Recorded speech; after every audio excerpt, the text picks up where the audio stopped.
Hey there, Golden Bears. How's it going? Hopefully you're keeping it classy. Today we start Module 7-3, The Awakening of Imperialism.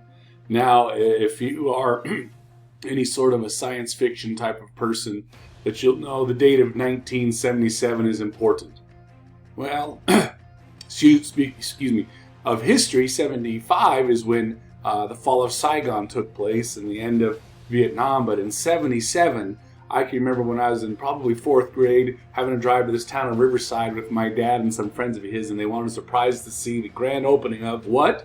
Star Wars. And we stood in line and wrapped around the corner, and we were like nervous we weren't going to get in, but we did, and it was like, wow, mesmerizing. I'd never seen something like that before that time, and it was just a really incredible experience. You say, why are you talking about that? Well, for those of you who are gurus of the science fiction and understand that genre, I am not really one of those. I appreciate it, but I don't sit there and understand every possible nuance. Well, this idea of imperialism is perhaps what the basic premise is. And when George Lucas came up with this movie, some argue that he was trying to do a reference point of how America should never have been involved with Korea, and namely Vietnam. And this movie kind of was a re-enlistment of how America's role of imperialism was wrong in being part of stuff across the globe. Problem is Americans adopted this movie not to be seen as necessarily as that we're the bad people, is that maybe Russia or other countries were the bad people, and then by the time the second and third movies came out, we're making illustrations to, yeah, America is like the saving grace, we're the rebels that are taking on the others. And so I imagine George Lucas was like, that's not kind of what I wanted, but you need to recognize all those different characters, from the Sith Lord and Darth Vader and all of that. They do have a lot of fingers pointing towards something. And so the idea is imperialism. And imperialism is, simply put, a larger power, more powerful, either economic or politically, or in our case, militaristically, which is often the case, begin looking elsewhere to have their influence. And influence could be to take it from them, or to kind of involve themselves with it, or to try and create a platform in which the other people feel like they've had a say in it. Okay, there's a couple of ways in which you can do this. And so this time period of imperialism is unique, and why we start in this time period of 1898 is because of the Spanish-American War and the things we're going to be talking about today in this chapter. So here is a great quote of a person here, the Democratic Platform speech that was really kind of playing off of the Omaha platform, if you remember, from the populist movement. But it says, "We assert that no nation can long endure half republic and half empire. And we warn the American people that imperialism abroad, like namely Cuba and Philippines, will lead quickly and inevitably to despotism at home." And so their argument is that if we think that we can sit there and declare ourselves being only Americans, meaning just a republic, and don't look outside of things, this is going to maybe cause some problems for us at the home front. And so basically they're hoping that maybe we're not involved in overseas things because we have enough problems of our own. In this module, you're going to want to be looking at 7.3. We're going to be comparing Teddy Roosevelt with that of his one who follows him, of Taft, and how did they kind of look at their foreign policies during this time period, because both of them you would think have similar tendencies, but no, Taft definitely does go in a different direction than that differently. Well, I want to share a story before we jump in, and you'd think, well, heck, Steve, you already told us of your 1977 story of seeing Star Wars. Oh, I just touched the surface of it. But my story goes back to when my wife and I think we're on our 10-year anniversary, and we went to Europe, and we got to see London, Paris, and Rome, and it was a great experience and time, and neither of us have ever been to Europe. And so in London, we, of course, had to go see some of the sites, and her parents have been kind of global travelers for some time, and they gave us suggestions of where we should go. And one of them is her mom's like, oh, you have to go see Harrods of London because it's just the most incredible thing. And so we make our way downtown into some borough neighborhood, I don't quite remember which. And there's Harrods. It just looks like one of the many other buildings in the area, built in the late 1880s, 1900s of marble, etc. But the moment we walked in, it was like the internet had come there and vomited. I mean, it was like 5 floors of beautiful inlaid marble. And what I mean that it vomited, anything in this world that we wanted, we can go into Harrods and get. I mean, as I kept going up different floors, it's like they went up each continent by continent by continent. So you'd have Asian continent items all around there. You go to the Africa continent. You go to the, the Mesoamerica type of continent. I mean, it was like, what? Are you kidding me? So on one floor, I can go buy, this leopard kind of type outfit of literally like leopard skin. And on another floor, I can go buy husks. I mean, it was just mind-blowing. Now, most of those things aren't probably in there any longer because, like I said, this is the early 2000s when maybe there weren't a whole lot of rights groups that are advocating for animals, etc. Now, I imagine it's not the case, but if you ever do have a chance to go to Harrods, you will probably see kind of foods and other clothing that will come from the rest of the world. You say, why am I telling you these things? Well, that store, Harrods of London, really brought to me this idea of how imperialism that England was part of and America was a part of and all these other European countries were part of, it enabled them to bring products to the people of London, but just as much it was reciprocated. In fact, where the products of London or the products of England were forcibly sent to those with whom they had control over in India or in Africa or Southeast Asia, and where they had to buy those British-made products, or eventually the American-made products, or as we'll soon learn here, the Russian-made, the Japanese-made, etc. So we need to recognize, and I now go into the learning targets of this, but it is during this time period in 1898 that when many of you are going to be going off to your college professors, this is the point where they're going to begin basically bashing on America. And I know there is some truth to this, why America is bad. Up to this point, we have our own issues, and we haven't even mastered our own issues, and but this racism and sexism stuff that has been part of American history. So you'd think in 1898, we're still jacked up. We can't even have people vote that they're supposed to have rights to vote. Now all of a sudden we think we can go get involved in other reasons. There's some rationale, and I'll talk a little bit as to why, but it's here that your professors are going to begin labeling America as the bad. Because we join the other Europeans in wanting to do economic pursuits. Now, there's some various reasons as to why that we'll go into, but America still hasn't left those imperialistic tendencies.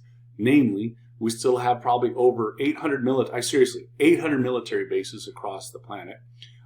We are involved with a lot of military campaigns, economic campaigns. We're invited to every summit, namely because the influence we have, but does America need to have that influence is what your college professors are going to say. And what would happen if we just abandon all of those imperialistic tendencies and just focused on what America is or isn't doing? And it does have some credible responses to that. And I'm not going to sit here and get on a soapbox of whether it's right or wrong, but you need to be aware that imperialism is how most of the world sees America and not in a good light.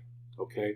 And so please be cognizant of that as we go through this and kind of unpack America from this point forward, because we do begin changing our mindset of just not looking and focusing on our problems to where now we're beginning to focus on problems outside of the American shores. Okay, we're not 9 minutes. I need to stop marching through what we're doing. So in this lesson, we're going to be kind of looking at what are the reasons why imperialist ideas began to emerge and justified why we were going to expand. The second thing is that not everybody in America agreed why imperialism was good. In fact, there were some very wealthy advocates of saying it was wrong for us to do this. And then the third point there is that America is going to come up with some reasons why we need to justify our expansion into the South, and namely the Panama Canal, and we'll do some trickery down there that will enable us to get that key and important part for trade that will be valuable to us.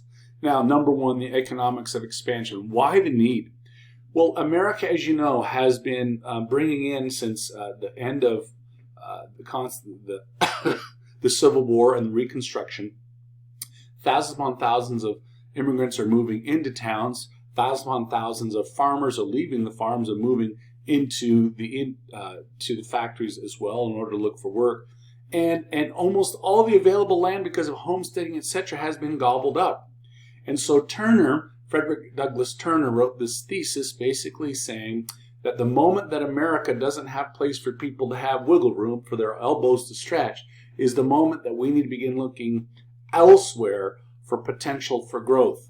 And so this thesis kind of came to reality and became to influence American politicians to say, well, if we're, from California to New York, we now have very little open space for us to grow.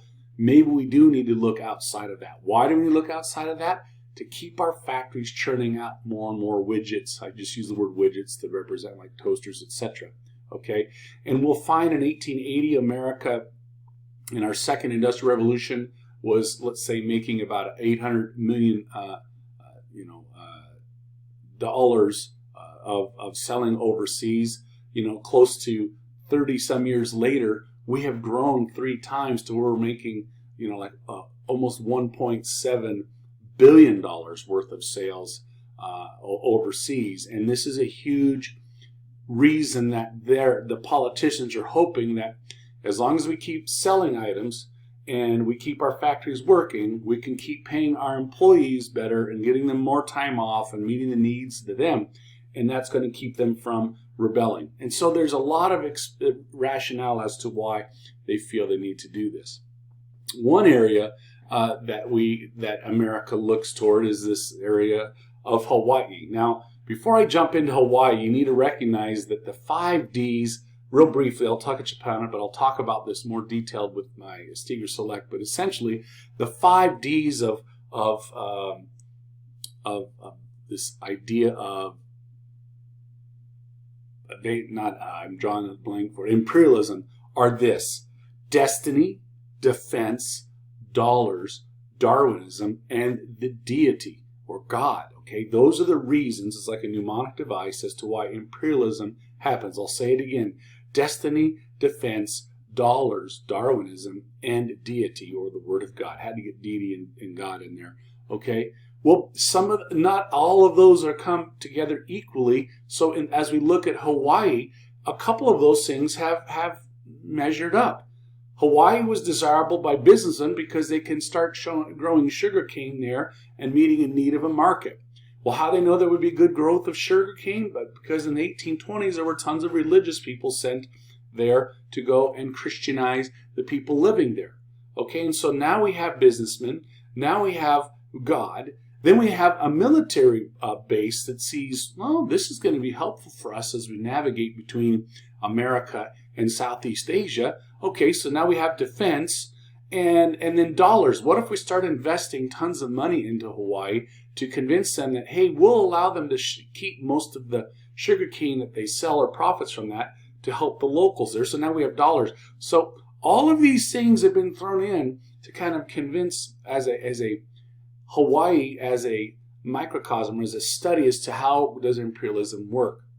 Well, unfortunately, Queen Liliuokalani, who was kind of championing this cause of saying, returning to this idea that she opposed any sort of intervention by outsiders, namely America. She tried to get a bunch of nationalists together to join in with her battle. Well, eventually we sent in some Marines because we had business interests there, and she had already signed a treaty of sorts that we had the right to do that. In less than a week's time, this, if you want to call it a rebellion, was suppressed, and the Queen was forced to abdicate quite a few things. And now America had to make a decision. Do they want to become a statehood? Do they want to become annexed? What do we want to do? Well, ultimately, the president at the time chose just to keep them annexed. As long as we kept the sugar cane flowing, as long as we kept the harbor available for us, they didn't have a need to press forward on that. So this is just an example, a case study, if you will, of how the 5 Ds were used to benefit America or other European powers, and not those who didn't have the capacity to fight against. One person, Rudyard Kipling, a British man who wrote about this idea of how Americans and other Europeans have a burden to bear. This is that social Darwinist idea of how we are the enlightened people. So in class, and when we get to our textbook in class, we'll talk more about what that looks like there. Now, there were a lot of justifications for this imperialism. Justifications as to why, Americans or why Europeans are best suited for this. First, we had economic reasons for it, but also we had racial reasons because they felt that we were the Anglo-Saxon race of America or the other Anglo-Saxons of Europe, and look how sophisticated we are. I don't know what it is. They never thought of it was sophisticated. If you haven't been to Kyoto in Japan, if you haven't been to the Imperial City, if you haven't been down to Mexico to visit Tenochtitlan, I mean, those are some impressive cities that were built long before Anglo-Saxons, but I digress on this type of thing. Okay, these imperialists claim that they had the natural right to conquest and lead about a world domination because, remember the 5 Ds, that God called us to do this. He gave us the spirit to do these types of things. And so it is our moral right to civilize. Do you understand why this idea of imperialism has such a negative connotation, especially in the day, today's modern times? To be called an imperialist is not a good thing, and Americans should do right by examining our intentions as to why we're involved on global events and in global campaigns for various things. So I'll just leave that there for you to have conversations either with your friends or your parents at home and determine if it's right or wrong for America to be involved with other nations in the way that we have. And we begin seeing that there are both men and women who are becoming involved in this idea. They call themselves, activists or jingoists, and I'll talk about, like, there's some famous jingoists that, like William Randolph Hearst, who built the Hearst Castle out there in Central California. He was based out of San Francisco. I think he owned 19 newspapers. There was another newspaper owned, last name is Pulitzer. It was New York something, I forget. He also was a jingoist, and their newspapers and how they wrote things greatly influenced how Americans saw our place in the world at large. Kind of familiar to how modern times are. If you watch CNN, you think a certain way. If you watch Fox, you think another way. If you listen to PBS and watch them, you have a third way. I mean, this is the different media, digital outlets that influence us. It's no different than depending on what you read and how. And so these activists are going to influence Americans and how they saw things. Well, we find it interesting that in our backyard, literally only 90 miles away from the tip of Florida, okay, only 90 degrees, is this small little area, this island called Cuba. And Cuba is trying to work hard at kicking off the Spanish crown and the influence they have on them. And America is like, they're in our backyard, and based on the Monroe Doctrine of 1823, we probably should have some sort of say in that. And also, boy, sugar, again, would be good there, just like we had in Hawaii. Why wouldn't we want to have it on both sides? And so there was this time where, Cuba was really working hard to fight against the Spanish there. And the Spanish had a general there that was kind of brought in. The American newspapers called him the Butcher. It was not a good thing how the newspapers portrayed how the Spanish were fighting them. In reality, however, over 200,000 Spanish soldiers were barely able to keep up with the 50,000 or so soldiers that were there kind of fighting against this imperialist power from Spain. Now, about a year before the tide was to turn, President McKinley says, hey, you know what? What if we come down and help you, Cuba, you insurrectors, you revolutionaries, and we'll help bring some troops down, some little bit of technology, etc. And in exchange for that, you're going to want to sign, be part of our journey. So here we have these revolutionary soldiers there that Americans are supposed to come down and help and be part of that type of guerrilla warfare movement. Kind of interesting thing. We also have the newspapers there that are inciting this that I alluded to earlier. They're called yellow journalism. Please look that up, where they kind of appeal to the everyday man who want to thump their chest. That's the jingoism kind of in them. And interestingly enough, we have one of our, I think at this point, the U.S. Navy has now become the third largest fleet. It's called the Great White Fleet.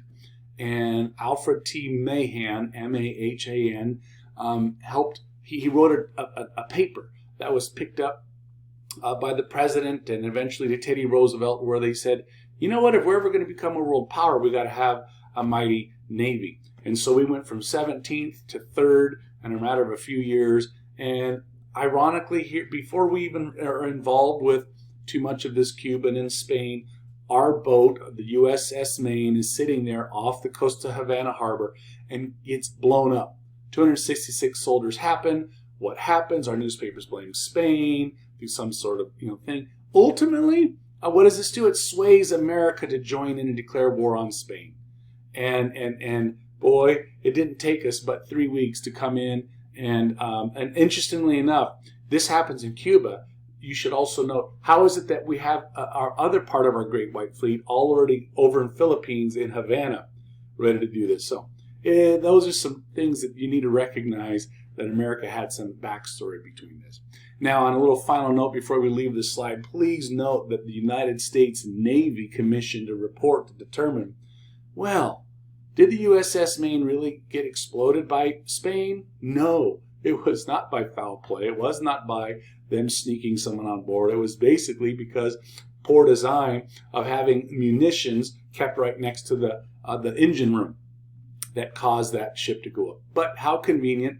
Sadly, with 266 soldiers' lives on the line, it really conveyed and convinced American people that they need to join in and help Cuba defeat Spain and their influence. So as we join in with Cuba, at the same time, we're there going to be in the Philippines, outside of their port there.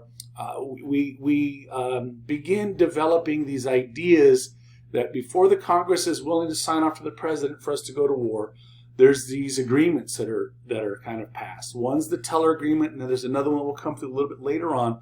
But the Teller Amendment basically says that America will be involved in Cuba and any other places that Spain gives up to us, okay, only after the countries have been gainfully given independence, and that they would then have self-rule after they've been pacified. Now that's good. And this Teller Amendment was read by the Cubans like, yes, we want to be part of this. The Filipinos who were fighting against Spain, they're like, cool, that might work for us as well. Well, eventually, over time, the war comes to an end. Americans are there, and while there, we do some trickery, typical politicians, and we pass the Platt Amendment that basically says, you know what, we don't think you're capable of managing yourself and all of these sugar plantations and trains and other investments that Americans have brought in. We're going to remain here. And we do remain there until there's going to be a revolution that happens with Fidel Castro later on in the 60s. And so America is already going to do some trickery here that you're hopefully beginning to recognize. Okay. So as I alluded to earlier, around the same time that we're at Cuba, we are now declaring that we are there outside of the harbor. I've drawn a blank on the name of the harbor in the Philippines, Manila. Thank you, Manila Harbor, and we're beginning to fight them as well. And interestingly, during this time in Philippines, that you're going to begin seeing a group of Americans called the Anti-Imperialist League that are going to say, wait a minute, okay, Cuba I can understand. That's kind of only 90 miles off our coast. Hawaii, I understand. They're kind of closely maybe identified in us. But the Philippines on the other half side of the world, why are we worrying about what's happening over there? That's going to cause a major burden for us. The people there are nothing like us. They're Catholic. They have very little, similarities to us. This is going to become a major nightmare for us to be part of America if we do become, imperialistic nations just like the Spanish. And so you had Carnegie, you had Adams, you had the different unions. Interestingly enough, the workers' unions, why were they against it? Because they felt that this war, this imperialism, was basically a method of the ruling class to use the poor working class to fight out their wars, so that way they can hold down and keep under pressure, under their thumb, the poor people of the world as well. And so remember, it's about a class struggle. So the unions were against this type of annexation of the Philippines. Well, Aguinaldo was kind of considered the revolutionary, who was an incredible leader of the Filipino people. He was working hard to fight against what the U.S. troops are doing there, but regrettably, Americans were doing some very, very unfavorable and unsavory tactics in suppressing the uprising and killing innocent families and villagers here, not just focusing on military personnel. Eventually, Aguinaldo has to declare, defeat, and in that, Philippines has to sign over the treaties, and America now holds most of what Spain had prior to the Spanish-American War and over with Cuba. And this Philippines remains in our hands until 1946. So literally, think World War II. At the end of World War II, they're like, and I'll talk about this later, but they do eventually earn their freedoms from America. But we still keep our military bases during that time. Now, what's the fallout of this? In America, you can see we're gone on a 15-year spending binge, if you will, a buying binge to get more and more land. You can see that now America has officially, because of our defeat of Spain, we now have Cuba, we now have Puerto Rico, we now have the Philippines. Okay, Hawaii has already signed a treaty, and we're going to now begin looking to different lands here in the south, down Colombia, Panama, Nicaragua, etc. And how does this happen in such a quick pace? Is that McKinley, who is a little bit more of a politician, a little more gun-shy, doesn't seem to want to move as fast as possible, is assassinated. And who replaces him? But a hard-charging guy named Teddy Roosevelt, who wants to have America's name firmly imprinted across the global landscape. And he thinks America should become the international policeman during this time. What does he do? In order to become the world's policeman, we need to go and have this canal. And so he goes to Britain and says, look, France wasn't able to keep this working. They went into debt. England, I know you're practically broken in debt for trying to find the canal. Let's sign a treaty. I'll pay off the debts that you have. Well, but our American people will, in order to connect the Atlantic to the Pacific Ocean. What does he find out? Well, Panama is the perfect, most suitable place. Who controls Panama? Colombia. And so we begin negotiating with Colombia and in fact sign a treaty and a price point for that. Colombia says, no, we don't really like that kind of thing. So what does our Teddy Roosevelt do? He sends in troops and does some politician and some backdoor trading to ultimately basically force Colombia to sign a treaty giving America complete authority over just this little strip of land that is now between Nicaragua and Colombia, and America held power for that until 1999, and enabled us to charge and control who came and went across the globe through shipping lanes. And continuing on, we need to recognize that America justifies themselves by these policies. If you remember back in James Monroe in 1823, he was basically stating that there is no foreign involvement in any European involvement in any countries in the south or north of us, but predominantly from Latin America, okay, and all into the Caribbean. And so America's Monroe Doctrine was like, here, say, we made it through the War of 1812. We kicked a little booty over England. We're here to kind of make a statement. And most of Europe's like, dude, we have no money. We're broke. We're on an economic collapse. We can't come and deal with that stuff down there anyway. So America got their way just by making this declaration. Well, now, with the defeat of the Spanish and with the defeat of Cuba and getting all this new area, Roosevelt goes on this campaign where he's calling it the big stick, where he wants to make sure that the other countries know that they don't have a right to that area, but also he's going to use it to keep those countries closest in check with the big stick policy. I'm going to show you a cartoon here in a moment. He is then going to go on and kind of revise the Monroe Doctrine and call it the Roosevelt Corollary in 1904, that basically says that all the countries in Central and the Caribbean have to behave according to us, according to what we say, or else face military invasion. Wow, so much for choices of things. So here is Teddy Roosevelt pulling behind him his great white fleet to enforce any rule that he wants, saying, hi, we're in your harbor. You're going to be good and kind to us, right? If not, we're going to start blowing you up off this earth. That's how America was, and regrettably is still seen by many nations across the globe, where we use our military to support policies, often provided by this idea of the big stick. Well, it doesn't stop there. Roosevelt says, well, man, how come Russia, how come Japan, how come Belgium and England are all involved with this area in China? Well, interestingly enough, China is a place where England for a long time has been trying to create pockets of trade. And so what they did is, first step, remember the 5 Ds is God or deity, is you send in missionaries. And so there were missionaries that were sent into China, and there was a kind of an open rebellion within China called the Boxer Rebellion. That has nothing to do with their wearing boxers or underwear. It had everything to do with kind of how they dressed and what their backgrounds were. But they basically, these Boxer Rebellion, they went around and killed foreign missionaries. And these foreign missionaries, were often, not often, but were primarily supported by the local churches.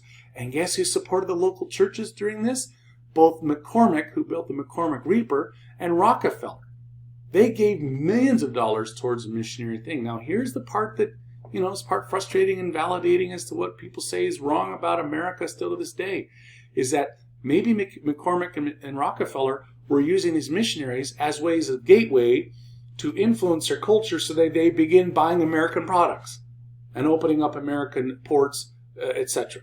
Well, it looks as though this kind of made sense, because soon America finds themselves carving up parts of China and making sure that there's peace between Germany and England and France, America and the Japanese. And here's the Chinese guy in the back, hold on a minute, don't really care how they're portraying them in a derogatory way, but you can recognize that America comes to the table and says, now, look at this. What if we just equally kind of share up the different ports? We'll be fine. We don't need to let the Russians start fighting the Japanese. We can all have a piece of this. And so Roosevelt was seen as a peacemaker, and in fact, I think he won the Nobel laureate for this type of thing. And even though he did it for other reasons, namely race type of reasons, it was seen as a brilliant strategy. And what did this do? It allowed America to also have a place at the table, and a place to where we can also begin trading and such. Well, at the end of Roosevelt's tenure, he had Taft, who was his right-hand man, who succeeded him. And his job was to kind of continue Roosevelt's strategy of using the big stick and using our military and doing the trust busting, which we talked about in the last lectures and stuff. But Taft came up with this new idea. Instead of being the big stick, he came up with this thing called dollar diplomacy. And he basically says, why don't we exchange bullets for dollars? And you know what? This policy goes on and really influences eventually Woodrow Wilson and other presidents when we get to World War I and after World War I. And so it's an interesting policy. Let's exchange bullets for dollars. And what does that mean? Let's invest in businesses. Let's invest in schools. Let's invest in those peoples in those other countries, rather than forcing them at the end of a stick looking at them.